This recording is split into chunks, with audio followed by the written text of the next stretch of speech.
ترى هل لنا عودة معاد لا إله إلا الله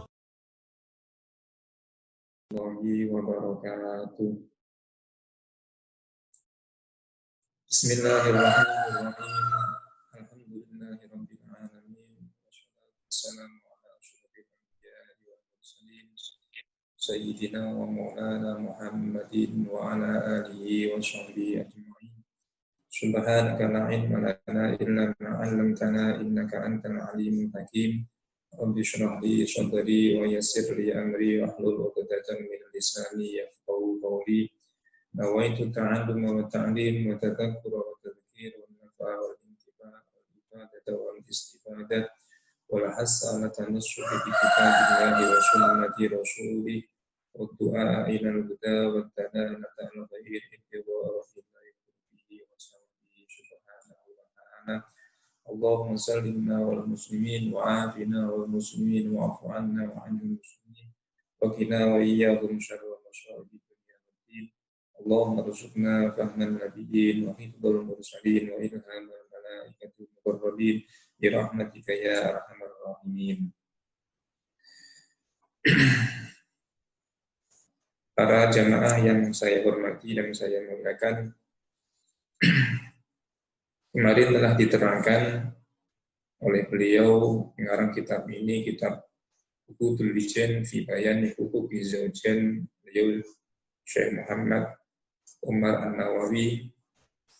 Beliau menerangkan tentang hadisnya Rasulullah Shallallahu Alaihi Wasallam yang berbunyi, Allah Allah bin nisa'i fa innahunna amanatun indakum faman lam ya'mur imra'atahu bis sholati wa lam yu'allimha faqad khana Allah wa rasulahu.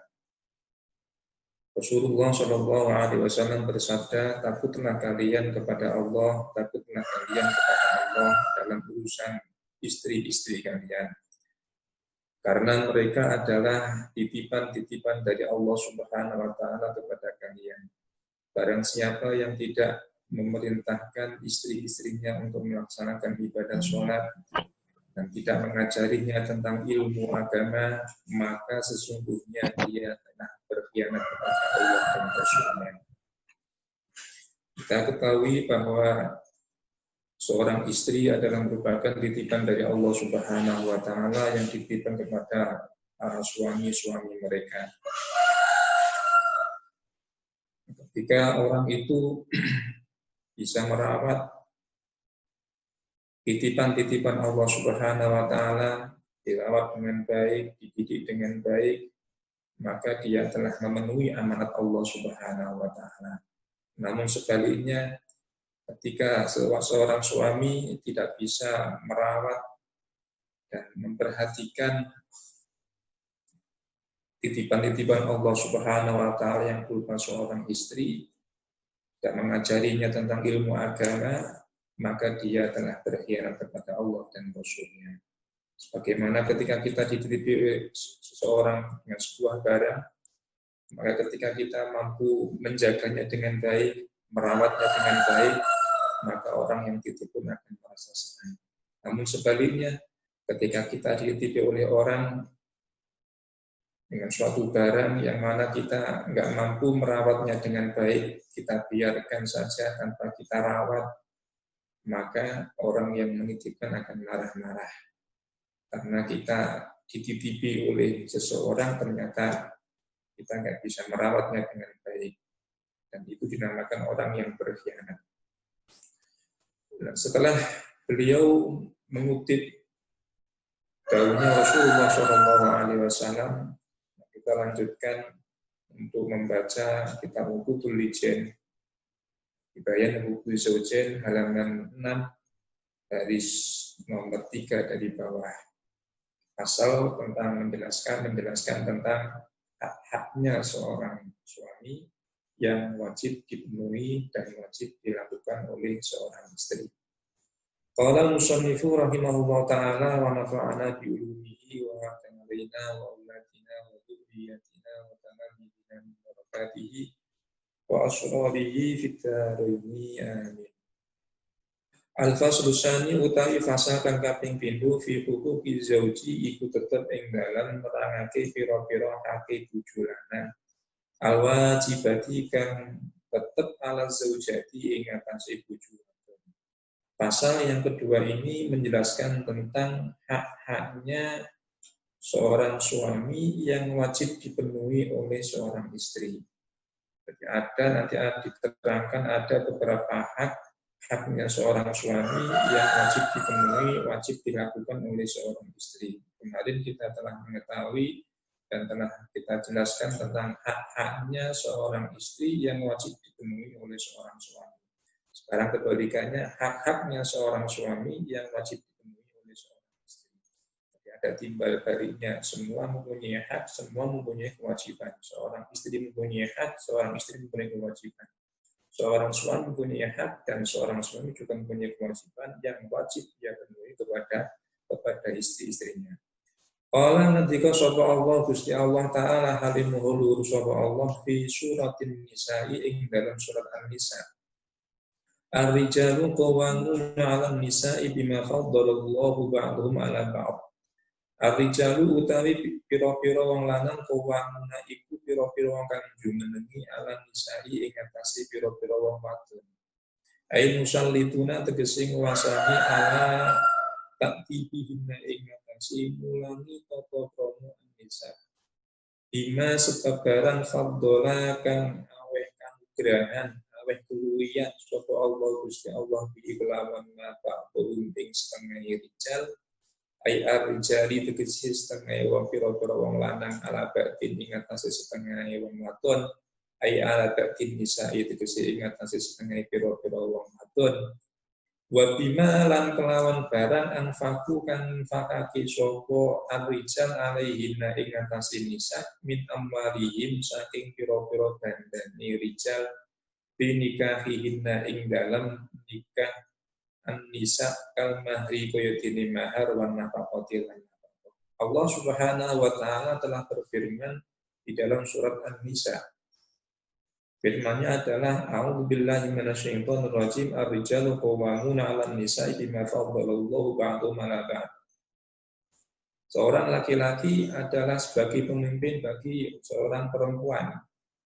Hal itu disebabkan Allah Subhanahu wa taala telah memberikan anugerah kepada mereka, kepada sebagian laki-laki atas sebagian perempuan yang lain. Wa bima anfaqu min amwalihim, dan juga dikarenakan seorang laki-laki telah memberikan nafkah kepada istri-istri mereka dari harta-harta mereka, baik berupa mahar atau berupa nafkah. Dari firman-Nya Allah ini bisa diambil kesimpulan bahwa yang menjadi pemimpin dalam sebuah rumah tangga itu adalah seorang laki-laki.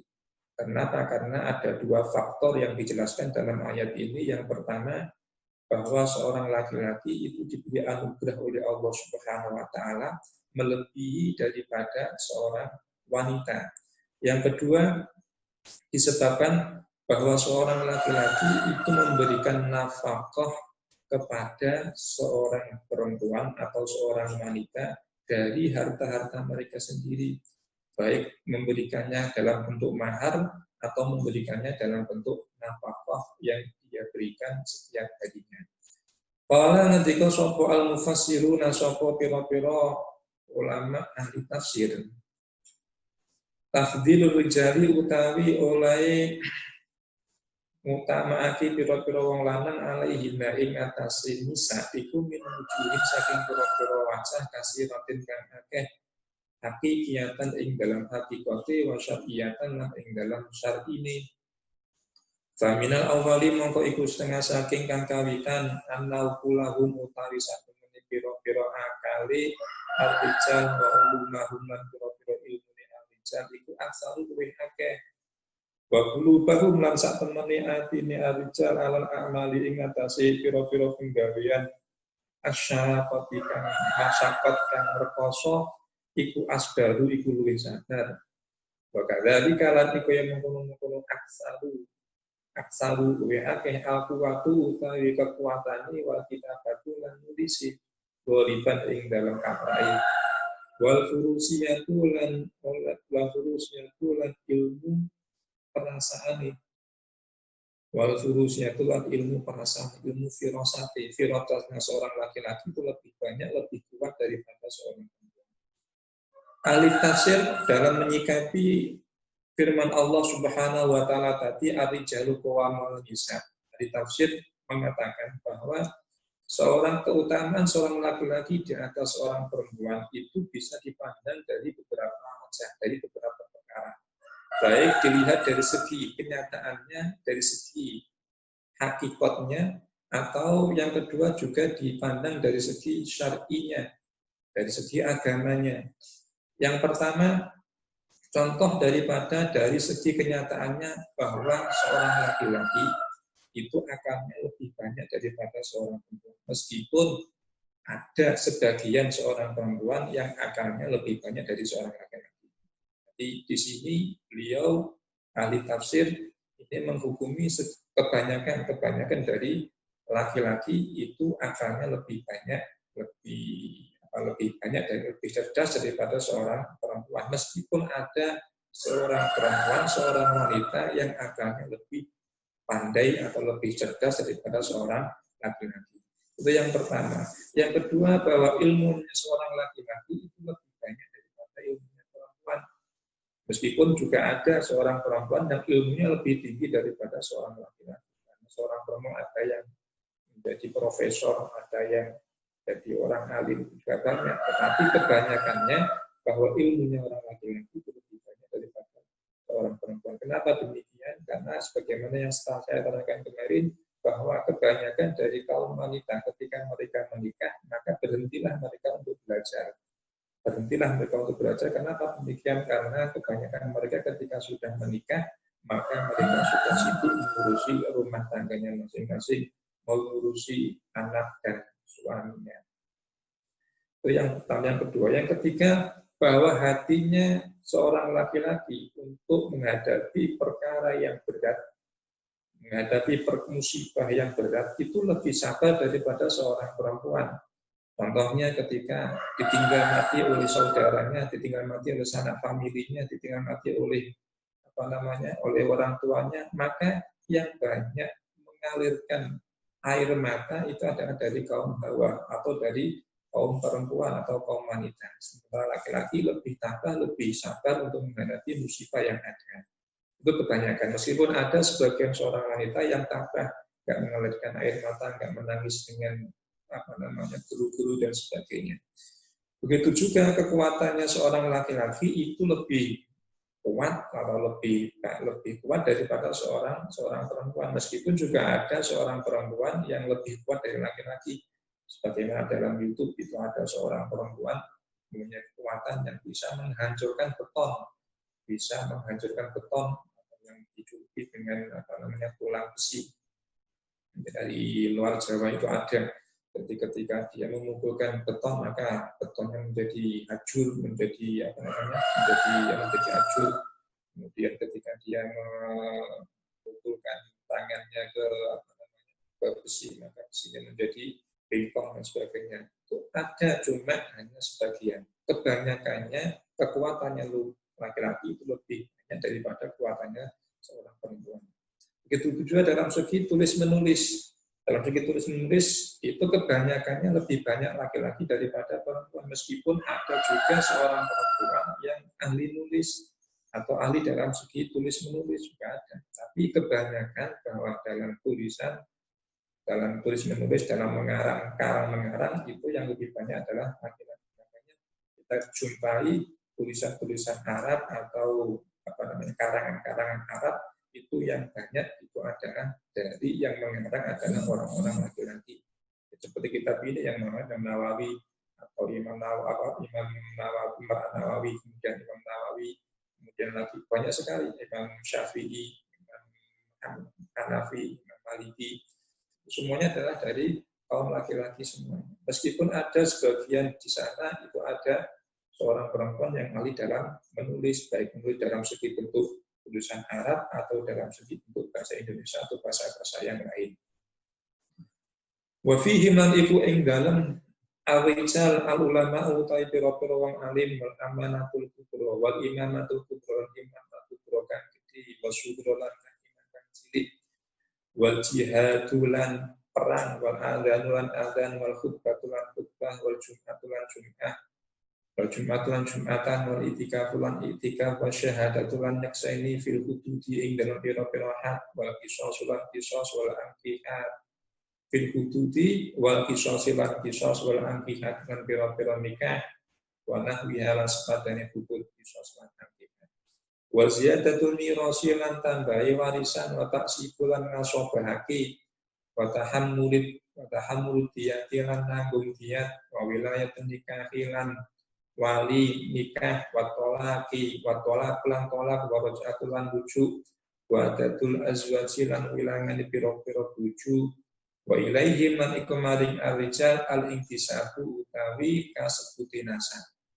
Dan juga kenapa seorang laki-laki itu lebih unggul daripada seorang perempuan, karena dilihat dari segi kenyataannya bahwa dari kaum laki-laki itu ada yang menjadi ulama, meskipun ada sebagian dari kaum perempuan, kaum wanita yang menjadi ulama, contohnya seperti Rabi'ah Adawiyah, Sayyidah Sultana. Ini adalah kaum perempuan yang menjadi ikon daripada kaum perempuan, atau Siti Fatimah, kemudian Siti Khadijah, banyak sekali yang menjadi yang menjadi ikon dari kaum perempuan, kaum wanita. Tapi kebanyakannya itu adalah dari kaum perempuan, seperti Imam Syafi'i, Maliki, Imam Hambali, Imam Hanafi, kemudian lagi banyak Imam Suyuti, Imam Nawawi, Imam Taromen, itu adalah semuanya dari kaum laki-laki. Wal imamatul kubro, dan yang menjadi imam, pemimpin yang tertinggi nanti, Imam Mahdi, itu dari kaum laki-laki. Makanya ketika ada orang kaum perempuan yang mengaku menjadi Imam Mahdi, ya, Imam Mahdi, seorang imam yang menjadi pertanda akan berakhirnya atau hari kiamat, maka itu bisa dipastikan bahwa dia adalah orang yang berbohong. Seorang yang kadzab, orang yang berbohong. Karena apa? Imamul Mahdi atau Imamul Kubro ini dari kalangan laki-laki. Jadi kalau ada dari kaum perempuan yang mengaku Imam Mahdi, maka pastikan dia orang yang berbohong. Atau ada seorang perempuan yang mengaku sebagai Nabi, itu dipastikan bahwa dia juga berbohong. Karena Nabi itu harus berupa orang laki-laki. Tidak ada Nabi yang dari kaum perempuan. Bagaimana pengakuannya Lia Eden, seumpama Lia Eden mengaku dia sebagai utusan Tuhan, maka dipastikan bahwa dia adalah orang yang berbohong. Karena seorang nabi itu nggak akan pernah ada yang dari kaum wanita. Kemudian dalam urusan peperangan pun juga yang diperintahkan untuk berperang juga orang laki-laki, bukan orang perempuan. Jadi ketika di Rasulullah SAW memerintahkan kepada kaumnya untuk berperang melawan orang-orang kafir, maka yang diperintahkan yang terkena khitab itu adalah seorang laki-laki. Juga dalam masalah adzan, yang adzan itu laki-laki bukan perempuan. Karena suara seorang wanita, seorang perempuan itu adalah dianggap sebagai fitnah, sebagai sebagai aurat. Makanya nggak boleh didengarkan oleh kaum laki-laki yang bukan mahramnya. Begitu juga dalam urusan khutbah, baik khutbah Idul Fitri atau khutbah Jum'ah atau khutbah khutbah gerhana matahari, gerhana bulan, itu semuanya harus dari kalangan laki-laki. Begitu juga dalam urusan Jum'ah yang diwajibkan untuk melaksanakan Jum'ah yang laki-laki. Kemudian yang menjadi wali dalam iktikaf itu pun juga yang diperintahkan sebenarnya laki-laki. Sementara seorang wanita itu lebih baik berada di rumah. Tapi kalau dia seorang wanita mau iktikaf dalam masjid tidak apa-apa selama tidak ada fitnah yang ditimbulkan. Kalau ada fitnah yang ditimbulkan, maka lebih baik dia berada di rumah, beribadah di rumah, itu lebih baik daripada dia iktikaf di masjid yang akan menimbulkan suatu fitnah. Makanya yang diperintahkan untuk iktikaf itu adalah seorang laki-laki. Begitu juga dalam urusan bersaksi dalam penetapan had, seperti had berzina, seperti sanksi berzina, sanksi pencurian, itu yang menjadi saksi adalah harus dari kaum laki-laki. Kalau dari perempuan tidak dianggap atau ditolak. Seumpama ada orang perempuan yang bersaksi bahwa si fulan ini telah melakukan perbuatan zina, maka persaksian yang seperti itu ditolak. Kenapa? Karena yang menjadi saksi itu harus dari kaum laki-laki. Dalam penetapan had, dalam penetapan saksi itu nanti harus dari kalangan laki-laki. Begitu juga dalam penetapan kisos, itu yang menjadi saksi dalam pengkisosan itu adalah seorang laki-laki. Contohnya ketika ada orang membunuh, maka yang menyaksikan yang membunuh ini, yang menyaksikan pembunuhan ini, itu harus dari kalangan laki-laki, bukan dari kalangan perempuan. Kalau yang menyaksikan kaum perempuan, maka persaksiannya tidak bisa diterima. Begitu juga dalam menyaksikan pernikahan, akad nikah, itu yang menjadi saksi laki-laki, nggak ada yang dari perempuan. Dua orang laki-laki, baik dari dari keluarga laki-laki atau mempelai perempuan atau mempelai pria, itu nanti harus dari laki-laki, harus berupa kaum laki-laki, tidak bisa dari perempuan. Kalau saksinya pernikahan itu dari seorang perempuan, maka pernikahannya tidak sah.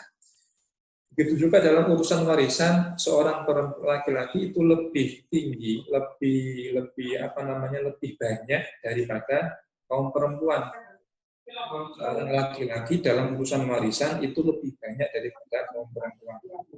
Bagaimana dahulunya Allah Subhanahu wa taala, lidzakari mithlu hadzil unsyayain. Seorang laki-laki itu bagiannya 2 kali lipat dari seorang perempuan. Jadi dalam masalah urusan dalam masalah urusan warisan, ini seorang perempuan seharusnya tidak marry. Karena apa? Karena pada hakikatnya warisan yang dimiliki oleh seorang laki-laki itu bukan untuk dirinya sendiri, tetapi nanti kembalinya juga kepada istri. Beda dengan istri.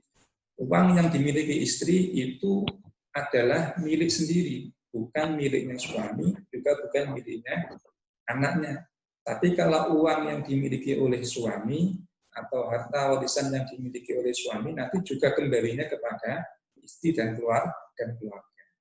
Jadi sebenarnya kalau dalam masalah ini atau dalam masalah yang lain itu sebenarnya malah menguntungkan seorang istri. Jadi ketika seorang istri itu taat kepada suaminya, artinya melakukan ibadah 5 waktu tanpa ada kosongnya, maka dia dipastikan bisa masuk dalam surga. Tapi kalau seorang suami itu punya 2 kewajiban. Kewajibannya apa? Kewajiban di dunianya dan kewajiban di akhiratnya. Ini bedanya seorang suami dengan seorang istri. Maksudnya yang lebih enak itu bukan seorang suami, tapi seorang istri.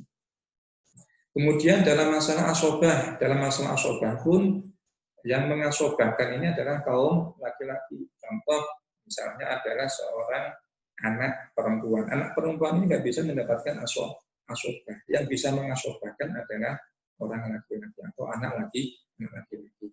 Kemudian masalah diat, yang menanggung diat ini juga seorang laki-laki. Dari kaum laki-laki bukan dari kaum perempuan. Jadi ketika seorang perempuan, seorang wanita mendapatkan warisan, maka dia pek diri atau dimiliki oleh dirinya sendiri. Nggak dibagi-bagikan kepada suaminya, nggak dibagi-bagikan kepada orang lain. Makanya bagiannya lebih sedikit dalam urusan warisan dibanding dengan seorang laki-laki. Tetapi kebanyakan di masyarakat yang terjadi itu adalah jarang sekali mempraktekkan hukum warisan yang seperti ini. Artinya orang laki-laki 2 kali lipat daripada orang perempuan. Yang banyak itu adalah aswiyah. Artinya menyamakan bagian dari baik untuk anak laki-laki maupun anak perempuan. Nah, meskipun ditaswiyah, meskipun disamakan bagiannya laki-laki dan perempuan, tapi sebelum dibagi hendaknya orang yang mendapatkan bagian warisan ini nanti juga harus tahu bagiannya masing-masing. Umpama perempuan semestinya bagian sampean ini adalah separuh dari bagian saya. Harus dikatakan seperti itu. Tetapi berhubung ridho atau berhubung karena ridho, maka yang nggak apa-apa artinya ditasyakan atau disamakan bagiannya laki dengan bagian perempuan. Yang berlaku di masyarakat itu yang banyak adalah dalam urusan warisan antara laki-laki dengan perempuan itu disamakan karena supaya tidak terjadi rame di kemudian hari. Itu nggak apa-apa, tetapi sebelum dibagi seorang yang dibagi harus menjelaskan kepada ahli warisnya bahwa mestinya bagian laki-laki itu seperti ini, segini, bagian seorang perempuan itu seperti dia tahu bagiannya masing-masing. Begitu juga dalam masalah wali nikah, ini juga ada laki-laki. Nggak ada wali nikah dari perempuan. Yang menjadi wali dalam pernikahan itu harus dari laki-laki. Baik ayahnya, kakeknya, saudara laki-lakinya, atau pamannya. Nanti kalau nggak ada semuanya baru ke wali hakim. Kemudian dalam urusan tolak yang memiliki mentalak istri adalah seorang suami. Seorang istri boleh mengajukan talak, itu namanya bukan talak, tapi namanya khulu. Jadi seorang perempuan ketika tidak puas dengan istri, dengan suaminya, tidak puas dalam artian dia sering disakiti dan sebagainya, maka nanti seorang perempuan, seorang wanita boleh mengajukan gugatan cerai, namanya dalam ilmu fikih namanya khulu.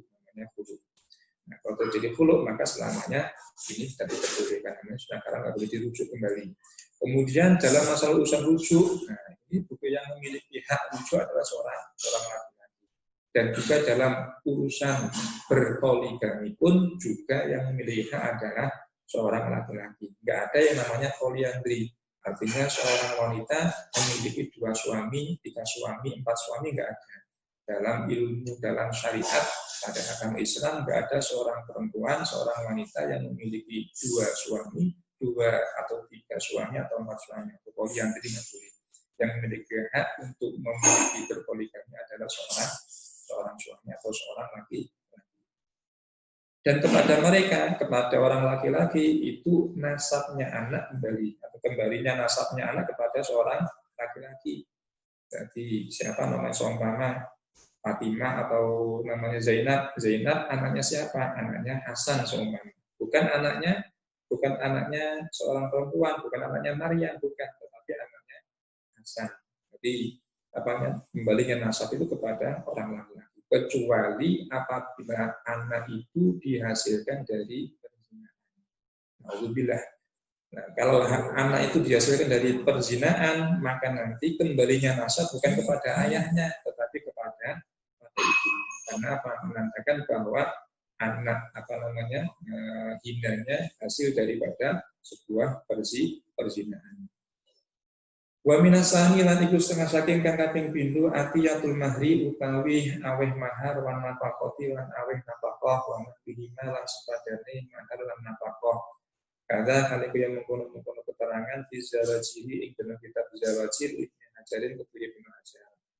Nah, dipandang dari segi syar'inya, seorang laki-laki itu lebih unggul, lebih utama dari seorang perempuan. Kenapa? Karena seorang laki-laki itulah yang memberikan mahar kepada seorang wanita ketika akad nikah. Dia yang memberikan mahar. Mahar itu sebagai apa? Sebagai ganti dia memanfaatkan kemauan daripada seorang perempuan. Dan mahar itu yang diberikan suami itu 100% miliknya seorang istri.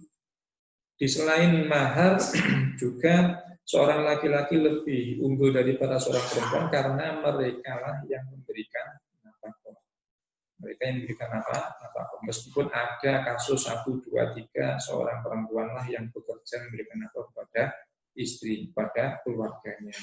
Tapi golibnya, kebanyakannya yang memberikan nafkah itu adalah seorang laki-laki. Fasolihatu mangko utai piro-piro wong kang soleh. Fasolihatu mangko utai piro-piro wadon kang soleh iku qanitatun iku piro-piro wadon kang padha taat. Ain fi atu dikesi piro-piro wadon kang taat di azwajihinna maring piro-piro bojo wadone solihat. Hafizatun tur piro-piro wong kang wadon kang ngerso liwaibi. Ing dalam nalikane tingkah wa epizauj ailimat kesi maring barang yajibu kang wajib alaiha ing atase sholihat ifdu apa marsona ai halal ghaibati azwajihinna kesi ing dalam tingkah lungani pira-pira bojo lanang sholihat minal furuji bayane pira-pira kemaluan wa amwali zauji lan pira-pira bondo ni bojo lanang wasirihi lan rahasiane zauj wa antiati baiti lan pira-pira bondo omahe zauj. Seorang perempuan yang soleh, wanita yang soleh itu adalah wanita yang taat terhadap suami-suami mereka. Hafidhatun lil ghaiti, yang memelihara harga dirinya, memelihara harta bendanya suami ketika suami berada di luar rumah. Jadi di dalam Al-Quran dijelaskan fasolihatu qanitatun hafidhatun lil ghaiti bima hafidhallah. Seorang wanita yang soleh itu adalah wanita yang taat kepada suaminya, diperintahkan apa dia selalu mengikuti, menuruti selama perintah tadi tidak berbuat maksiat kepada Allah Subhanahu wa taala. Di samping itu dia selalu menjaga harga dirinya, menjaga kehormatannya, menjaga harta bendanya suami ketika suami berada di luar rumah. Bima kelawan barang hafidho kan ngakso sapa Allah Gusti Allah fi iyahunna kesih kelawan ngerasa ing pira-pira ing hifdzi iyahunna kelawan ngerasa ing sholihat wa bi taufiqihi lan kelawan pitulungi Allah lahunna maring sholihat ai bil wasiyat au bil wasiyat uta kelawan wasiat min saking Allah taala kalim maulud sapa Allah alaihi ing atase sholihat au binahihinna utawa kelawan nyegah sholihat anu mukhalafati saking melayani. Wa Nabi Hurairah ta'ala dan ceritake saking Nabi Hurairah radhiyallahu anhu ta'ala. Radhiyallahu ta'ala anhu qala ndika sapa Abu Hurairah qala ndika sapa Rasulullah sallallahu alaihi wasallam. Khairun nisa'i utawi luwih bagus-bagusi wong wadon iku imro'atun wong wadon idza nadharta ing dalam nalikane ningali sapa sira ilaiha maring imro'ah sarpat mongko bungahake sapa imro'ah ka ing sira. Wa in amartalan ing dalam nalikane perintah sapa sira ing imro'ah atau mongko taat sapa imro'ah ka ing sira. Wa in witalan ing dalam nalikane lunga sapa sira anha ninggal mar'ah hafidhat mongko ngreksa sapa imro'ah ka ing sira fi malika ing dalam bondo sira wa nafsiha lan awak dhewe imro'ah. Dawuhnya Rasulullah Shallallahu Alaihi Wasallam yang diceritakan oleh Abu Hurairah bahwa Rasulullah Shallallahu Alaihi Wasallam bersabda, lebih baik sebaik-baiknya seorang perempuan itu adalah seorang perempuan atau seorang istri yang apabila engkau pandang dia maka dia akan membahagiakanmu. Jadi nyenengno ning ini bojo lanang. Piye cara nyenengno? Ya berdandan dengan semenarik mungkin supaya hatinya seorang suami menjadi gembira, menjadi bahagia ketika seorang suami memandang istrinya. Inilah sebaik-baiknya seorang perempuan. Itu yang pertama, ketika dipandang oleh suaminya, maka dia membahagiakan terhadap suaminya. Bukan berdandan untuk orang lain, tetapi berdandan untuk seorang suami. Yang kedua, ketika diperintahkan oleh seorang suami, maka dia taat kepada seorang suami. Diperintahkan apa saja buat kopi atau buat makanan atau buat gorengan, buat nyamian. Selama perintah tadi tidak bermaksiat kepada Allah, dia taat kepada suami. Itulah seorang perempuan, seorang wanita, seorang istri yang paling baik. Kemudian yang ketiga, ciri-cirinya adalah ketika suami itu keluar rumah, tidak berada di rumah, maka seorang istri bisa menjaga harga dirinya, menjaga kehormatannya, dan juga menjaga hartanya seorang suami. Jangan sampai jadi istri, jadi wanita ketika suaminya berada di luar rumah, memasukkan orang lain, memasukkan orang yang bukan mahram ke dalam rumahnya suami. Bisa menimbulkan fitnah, bisa menjadikan percekcokan dalam sebuah keluarga, bisa menjadikan furqah atau cerainya antara pasangan suami dengan istri. Jadi ciri-cirinya seorang perempuan yang solehah, dan sebaik-baiknya seorang wanita, seorang istri, itu adalah seorang wanita ketika dipandang maka dia bisa membahagiakan terhadap suaminya, ketika diperintahkan maka taat kepada perintah suaminya, ketika suaminya berada di luar rumah, sedang mencari nafkah, maka dia bisa menjaga harta dirinya, menjaga kehormatannya, juga menjaga harta daripada seorang suami.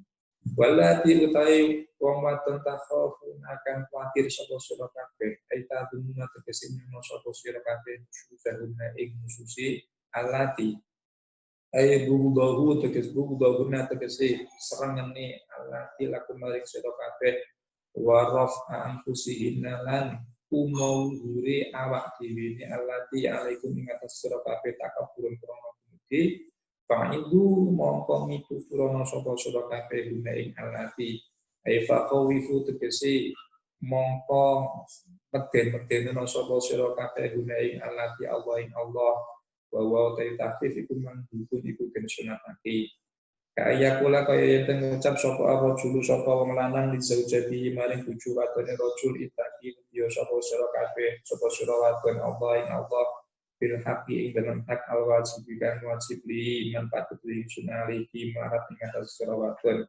wahdari lan rumaksa sapa sira wadon aku bata ing siksa wa abu bata ing siksa tawanya Allah ati wallati takhafun nuzuzahunna fa'iduhunna seorang perempuan yang kalian khawatir yang kalian berprasangka khususnya perempuan tadi ketika kalian melihat atau mengetahui atau berprasangka bahwa istri-istri kalian sedang nusus, ada tanda-tanda nusus. Apa itu nusus? Nusus itu adalah tidak taatnya seorang istri kepada suami ketika dia keluar rumah tanpa seizin suami, ketika dipandang oleh seorang suami maka memasang muka yang masam, muka yang cemberut, atau dia berpaling memalingkan muka di hadapan suami, ini adalah merupakan tanda-tanda seorang istri yang khusus. Maka ketika seorang suami melihat atau khawatir istrinya khusus, maka langkah yang pertama yang harus dilakukan oleh seorang suami fa'iduhunna, tadi mituturi yang baik, dikasih pencerahan, dikasih nasihat yang baik. Tadi menasihati dengan yang baik kepada istri yang terlihat amarah, terlihat khususnya, terlihat burik. Khusus itu kalau dalam bahasa Jawa namanya burik. Burik itu ya tidak taat kepada seorang suami. Ada tanda-tanda yang seperti itu, maka dinasihati. Dengan cara apa? Ditakut-takuti tentang siksanya Allah Subhanahu wa Ta'ala. Bil wajib alaihi, seperti halnya seorang suami berkata kepada istrinya, takutlah kepada Allah dalam hal hak yang wajib engkau tunaikan untukku, wajib engkau laksanakan kepada hak yang wajib laksanakan seorang istri kepada suaminya, yaitu taat kepada seorang suami, dan takutlah siksanya Allah Subhanahu. Langkah yang pertama ketika seorang suami melihat ada istrinya dan ada tanda-tanda dia sedang khusus atau ingin burik atau tidak taat kepada suami, maka langkah yang pertama nasihati dengan yang baik, nasihati dengan perkataan yang lembut, tidak dipaksa dan sebagainya.